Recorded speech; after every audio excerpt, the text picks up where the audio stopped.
தினம் ஒரு தியானம். உலகத்திலே வந்து எந்த மனுஷனையும் பிரகாசிப்பிக்கிற ஒளியே அந்த மெய்யான ஒளி. யோவான் எழுதின சுவிசேஷம் அதிகாரம் 1 வசனம் 9. ஆதியிலே வார்த்தை இருந்தது, அந்த வார்த்தை தேவனிடத்தில் இருந்தது, அந்த வார்த்தை தேவனாயிருந்தது, அவர் ஆதியிலே தேவனோடு இருந்தார். சகலமும் அவர் மூலமாய் உண்டாயிற்று.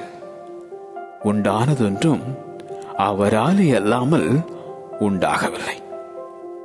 அவருக்குள் ஜீவன் இருந்தது, அந்த ஜீவன் மனுஷருக்கு ஒளியாய் இருந்தது.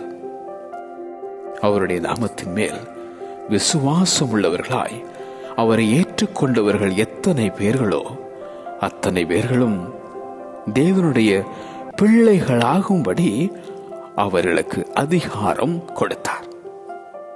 உலகத்திற்கு ஒளியாக வந்த அந்த உன்னத தேவன், உலகத்தை ரட்சிக்க வந்த அந்த இரட்சகர் இயேசு, உன் வாழ்வின் இருள் அகல அந்த இயேசுவையே நீ அண்டி வா. உலகத்திலே வந்து எந்த மனுஷனையும் பிரகாசிப்பிக்கிற ஒளியே அந்த மெய்யான ஒளி. உலகத்திலே வந்து எந்த மனுஷனையும் பிரகாசிப்பிக்கிற ஒளியே அந்த மெய்யான ஒளி. ஆமென்.